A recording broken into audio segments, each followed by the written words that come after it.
हाँ, good morning students. 3.3 exercise आप लोगों ने कर ली होगी, ऐसा मैं उम्मीद करती हूँ। अब उसी से हम आगे बढ़ते हैं। अगला टॉपिक जो है वो है हमारा प्रारंभिक संक्रियाएं। प्रारंभिक संक्रियाएं किस में लगती हैं? वो पंक्तियों में या स्तंभ में लगती हैं।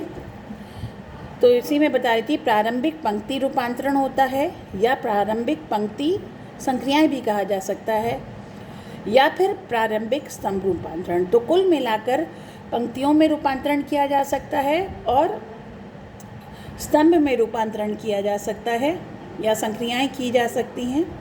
तो कुल 3 तरह की संक्रियाएं हम पंक्तियों में कर सकते हैं और 3 तरह की संक्रियाएं हम स्तंभ में कर सकते हैं। और कुल मिलाकर इस तरह से 6 संक्रियाएं हम कर सकते हैं। क्या चीज़ है वो देखेंगे आप। तो जैसे मैंने यहाँ बताया, मैंने एक एग्जाम्पल के तौर पे एक आव्यूह ले लिया। ये 2/3 का आव्यूह है, 0 1 2 इसकी पहली रो, -1 0 3 इसकी दूसरी रो।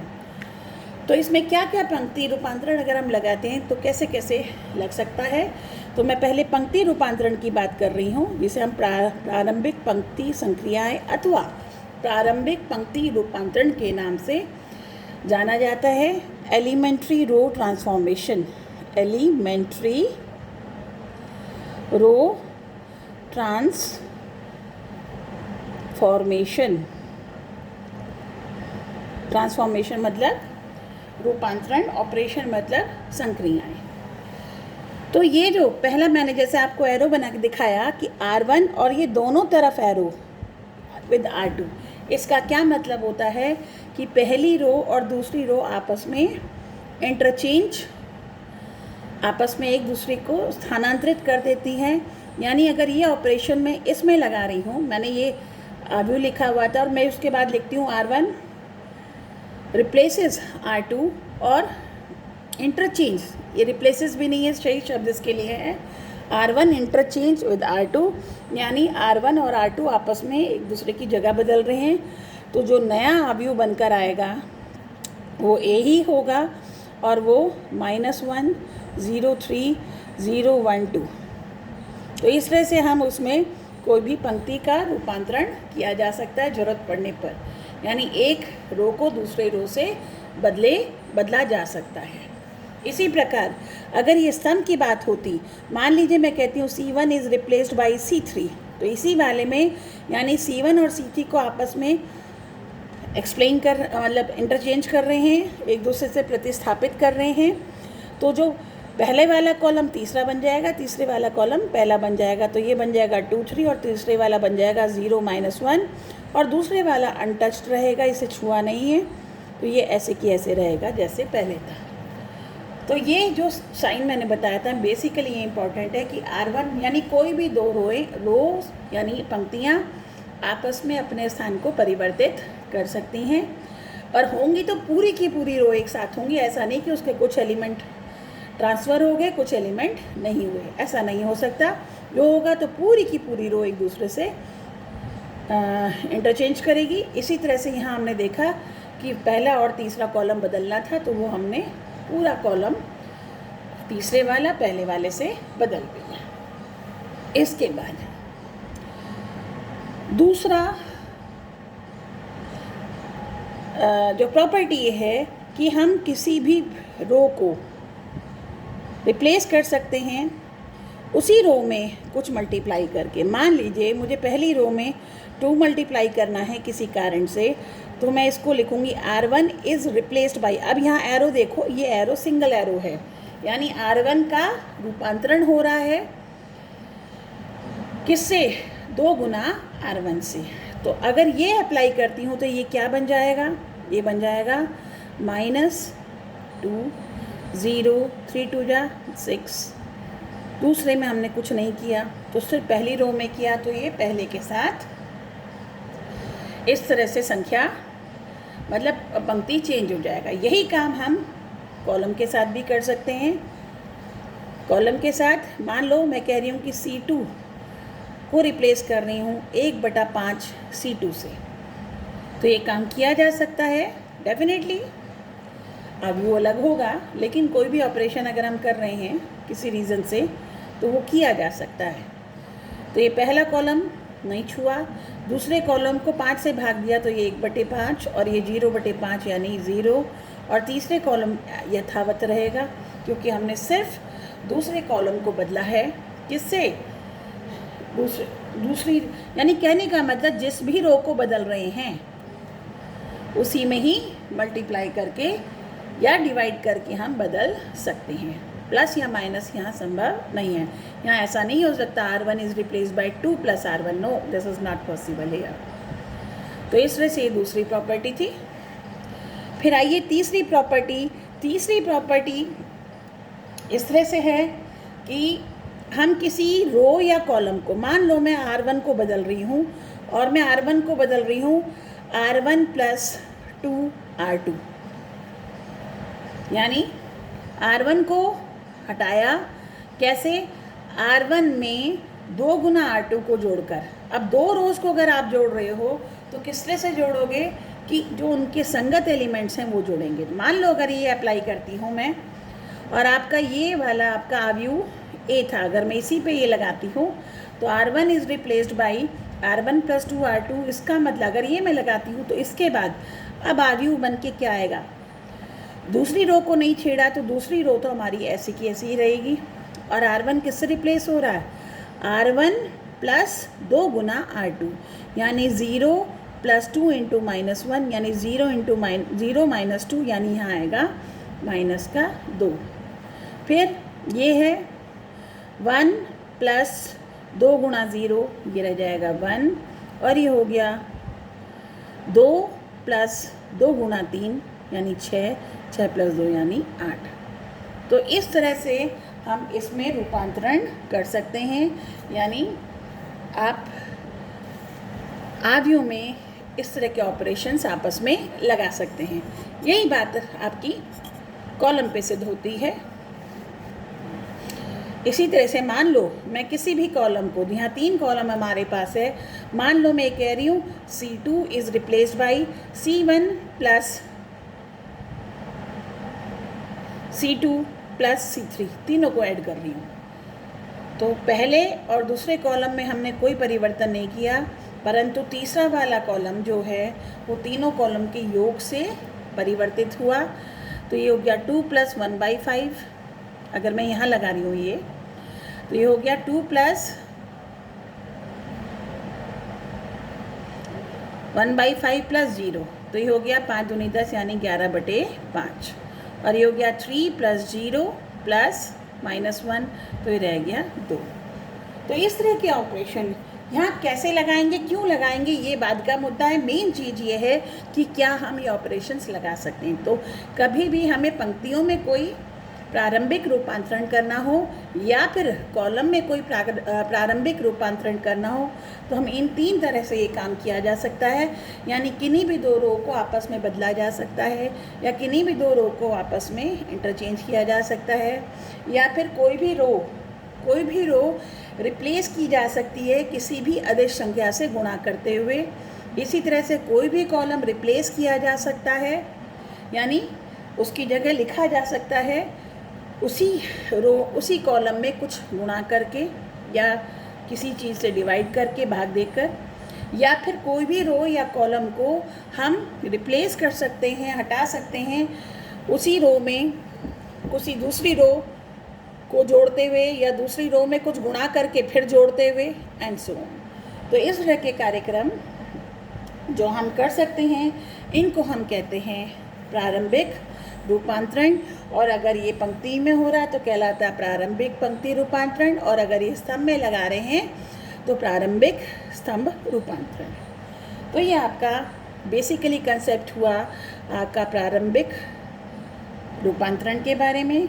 अब ये इसकी कहाँ ज़रूरत पड़ेगी ये अब आगे आएगा, तो उससे कैसे ज़रूरत पड़ेगी वो बाद में बताएंगे। अभी हम नए टॉपिक, नई चीज़ के बारे में बताते हैं, और वो है हमारी प्रतिलोम अवयव। नया टॉपिक आता है प्रतिलोम अवयव। ये प्रतिलोम अवयव क्या होता है? ये 3.8 हमारा टॉपिक है, टॉपिक का नाम प्रतिलोम आव्यूह। प्रतिलोम आव्यूह क्या होता है? कोई एक वर्ग आव्यूह, ये कंडीशन है कि हमारा जो आव्यूह जिसका भी हम प्रतिलोम निकाल रहे हैं वो वर्ग आव्यूह होना आवश्यक है। तो माना ए कोई वर्ग आव्यूह है और जिसका क्रम है m,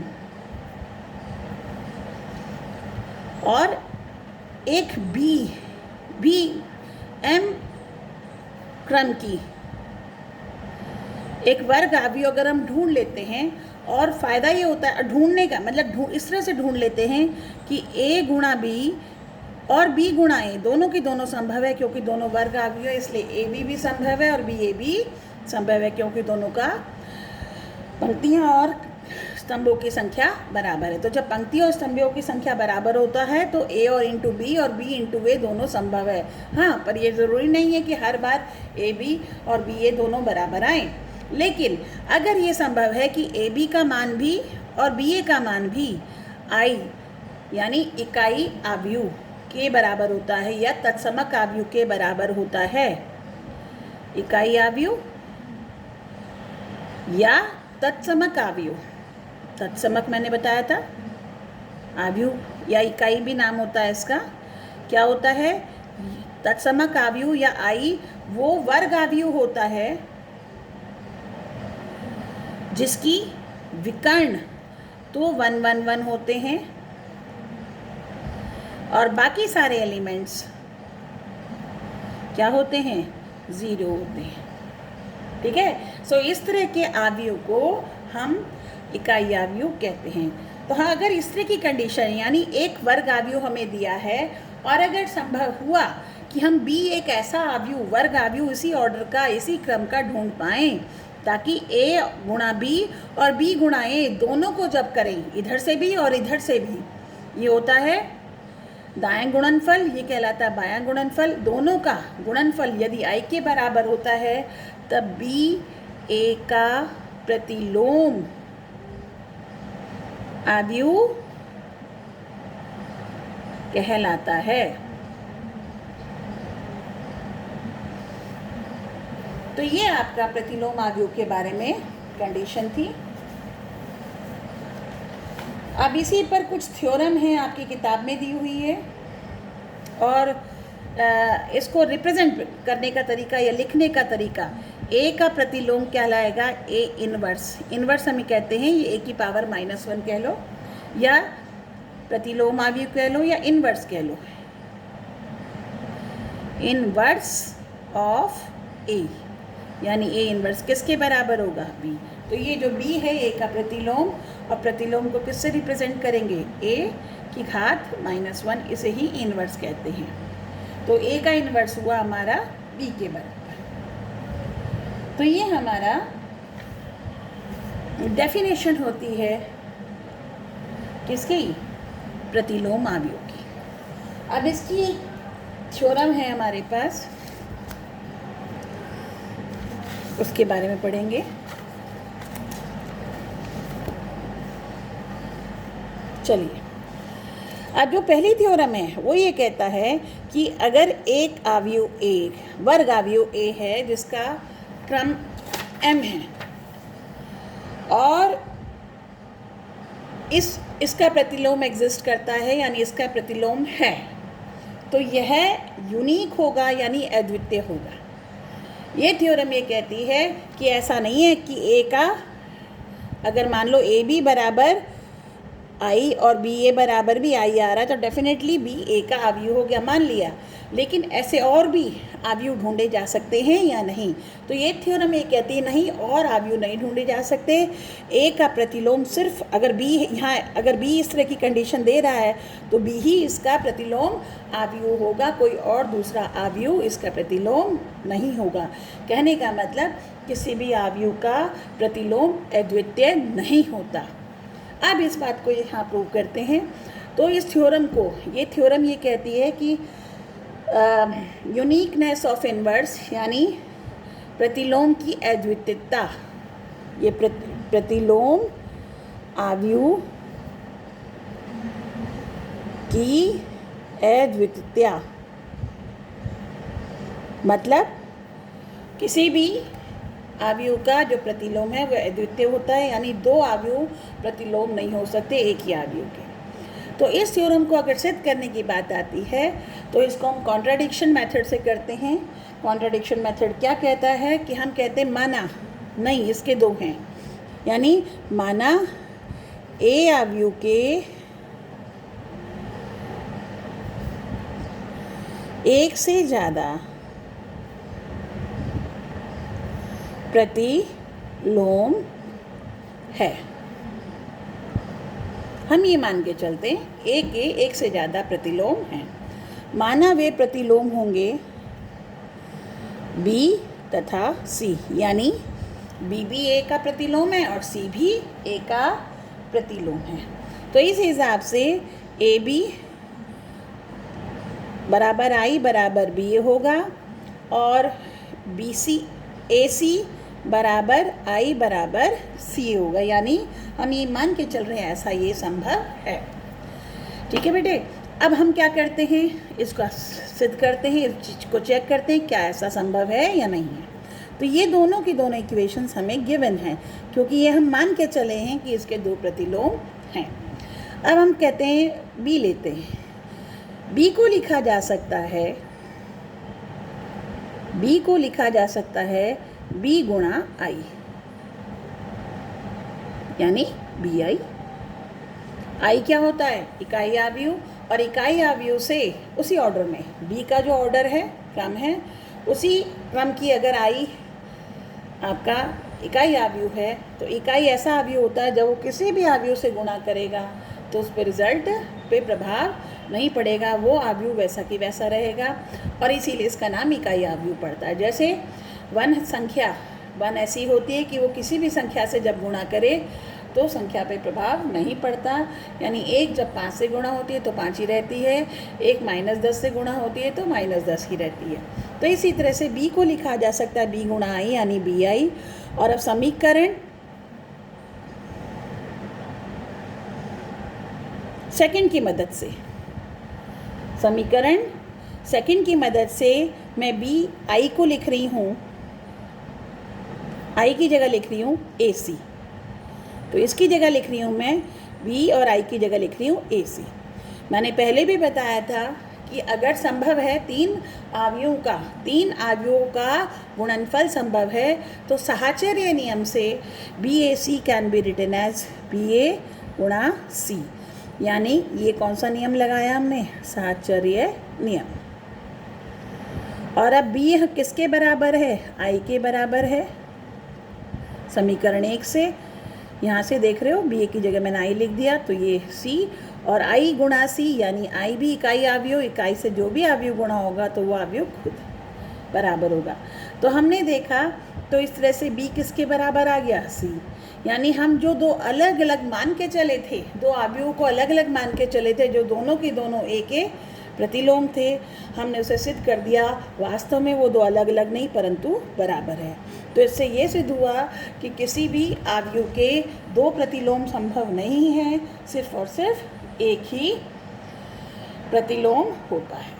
इसके बाद अगली थ्योरम जो आती है थ्योरम 4 के नाम से, वो थ्योरम ये कहती है यदि ए और बी ऐसी दो अवयव हैं जिनका प्रतिलोम एग्जिस्ट करता है, यानी प्रतिलोम एग्जिस्ट करता है जिनका इस तरह की अवयव है, इस तरह की अवयव को हम इन्वर्टिबल मैट्रिसेस कहते हैं, यानी दोनों के प्रतिलोम हैं, एग्जिस्ट करते हैं, तब ए गुणा बी का प्रतिलोम, यदि ए और बी का गुणनफल संभव है, और ये तभी संभव है जब दोनों का ऑर्डर सेम हो, दोनों का ऑर्डर सेम है और दोनों का गुणनफल संभव हो रहा है और दोनों का प्रतिलोम भी एग्जिस्ट करता है, तो ए बी की पावर -1, यानी ए इंटू बी गुणा करने पर इनका जो प्रतिलोम होगा वो बी का प्रतिलोम गुणा ए के प्रतिलोम के बराबर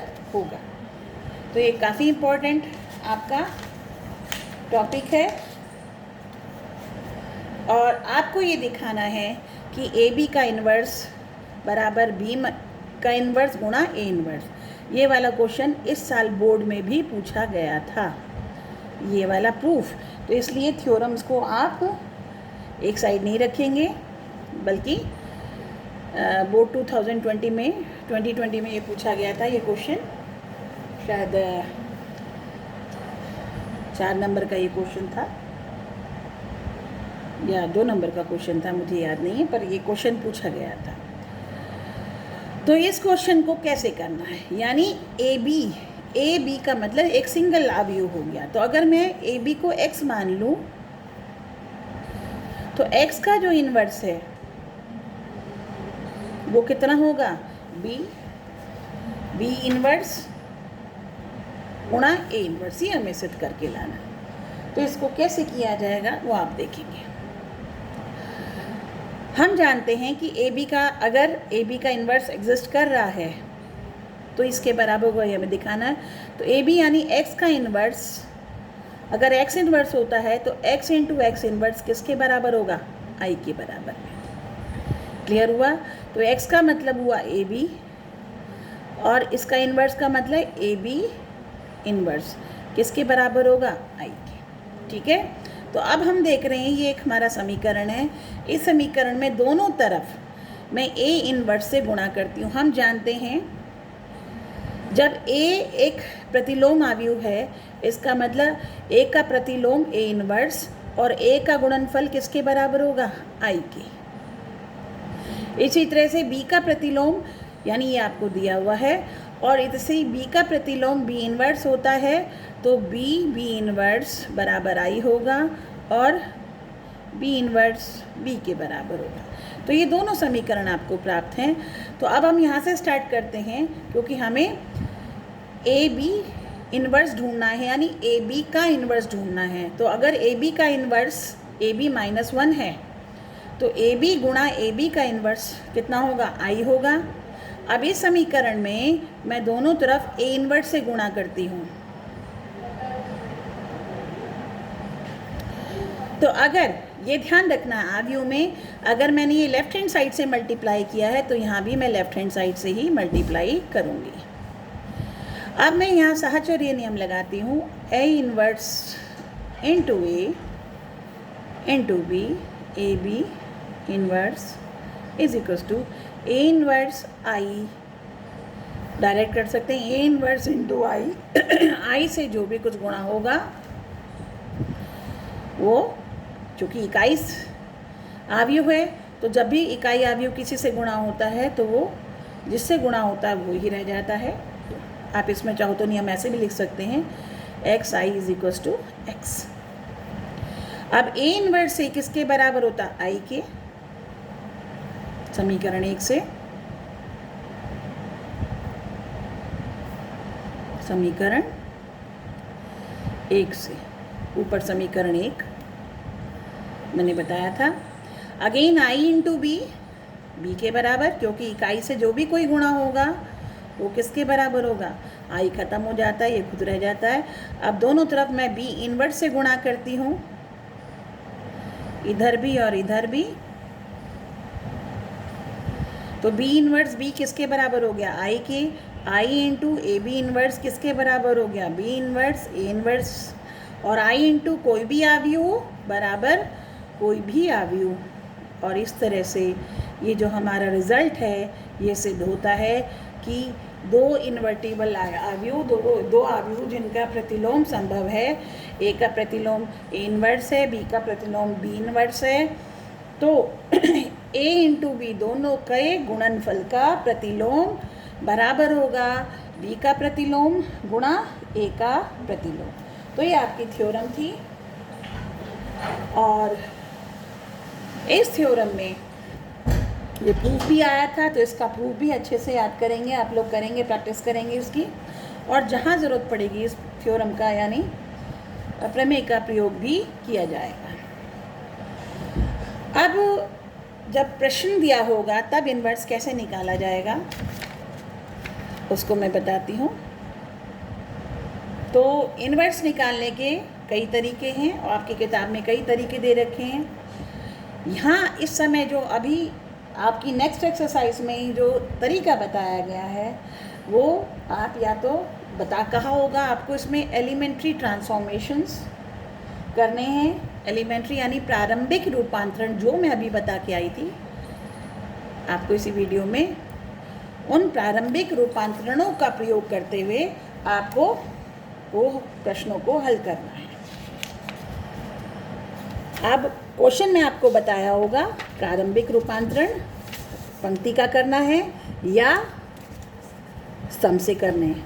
ये खास बात है इस क्वेश्चन में कि जब आप कभी भी प्रतिलोम निकालेंगे यूजिंग एलिमेंट्री रो ट्रांसफॉर्मेशन यानी या एलिमेंट्री कॉलम ट्रांसफॉर्मेशन अर्थात पंक्ति रूपांतरण या स्तंभ रूपांतरण का प्रयोग करते हुए इन्वर्स जब भी निकालेंगे तो एक बार में सिर्फ और सिर्फ एक ही टाइप की प्रक्रिया को अपनाएंगे, या तो सिर्फ पंक्तियों का लेंगे या सिर्फ स्तंभों का लेंगे। ऐसा नहीं होगा कि आप पंक्ति भी और स्तंभ भी एक साथ लगा दें।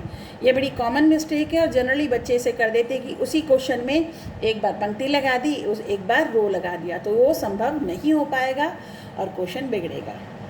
तो अभी यहाँ आपकी जो एक्सरसाइज दी हुई है और आपके एग्जाम्पल 23,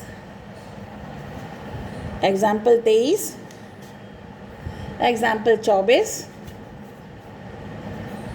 आपके जो किए हुए हैं, इसमें इन्होंने ये नहीं बताया कि बस ये बोला है कि एलिमेंट्री ऑपरेशंस लगाने यानी प्रारंभिक रूपांतरण तो करना है, लेकिन ये नहीं बताया कि पंक्ति से करना है या स्तंभ से करना है। तो अब आपकी चॉइस है, आप चाहें तो पंक्ति से करें, आप चाहें तो स्तंभ से करें। तो इसमें दोनों मेथड करके बताया हुआ है, दोनों तरीके से करके दिखाया हुआ है। अब हम आ जाते हैं एक्सरसाइज 3.4 पर। इसके एक एक क्वेश्चंस मैं करके दिखाऊंगी तो आपको बहुत आसानी से समझ आएगा। यहाँ प्रश्न नंबर 14 तक, प्रश्न नंबर 1 से लेकर 14 तक के जो क्वेश्चन हैं वहाँ जो मैट्रिक्स दे रखी है 2x2 की, और फिर प्रश्न नंबर 15, 16, 17 ये दे रखा है आपको 3x3 का मैट्रिक्स। तो इन क्वेश्चंस को आपको कैसे करना है, जैसे इसमें लिखा है यूजिंग एलिमेंट्री ट्रांसफॉर्मेशन यानी प्रारंभिक रूपांतरण का प्रयोग करते हुए आपको प्रतिलोम का निकालना है अगर वो एग्जिस्ट करता है यानी संभव है या तब। ठीक है, अब यहाँ पर आपको वैसे नहीं पता चलेगा कि संभव है या नहीं, जब निकालेंगे निकालते हुए ही पता चल जाएगा संभव हो रहा है या नहीं हो रहा है। तो पहले हम प्रश्न नंबर 1 को ही ले लेते हैं। क्वेश्चन नंबर 1 जो है हमारी हमारी 3.4 एक्सरसाइज का क्वेश्चन नंबर 1 है कि ये आपको एक मैट्रिक्स दिया हुआ है 1 -1 2 3, ये 2x2 का मैट्रिक्स है, वर्गाव्यू है, तो इसे मैंने A माना। तो अब हमसे यहाँ पर A इनवर्स पूछ रहे हैं, यानी A का प्रतिलोम पूछा जा रहा है और प्रयोग करना हमें प्रारंभिक रूपांतरण। इस क्वेश्चन में मैं प्रारंभिक पंक्ति रूपांतरण का प्रयोग कर रही हूँ। ये अब आपकी चॉइस है कि किससे आप करेंगे, क्योंकि इसमें इन्होंने प्रिसाइसली ये नहीं बताया हुआ है कि पंक्ति लगाना है या स्तंभ। अगर आपको पंक्ति या स्तंभ में से कहा जाए तो फिर तो आपको मजबूरी में वही लगाना पड़ेगा, और अगर ना कहा जाए फिर आप अपनी मर्जी से कोई भी पंक्ति या स्तंभ कोई भी रूपांतरण लगा सकते हैं। तो हम स्टार्ट करते हैं पंक्ति रूपांतरण में। तो अब तरीका क्या है, ये चूँकि वर्गाव्यू है, वर्गाव्यू में ये डायगोनल होती है, तो यहाँ दो डायगोनल एलिमेंट्स हैं।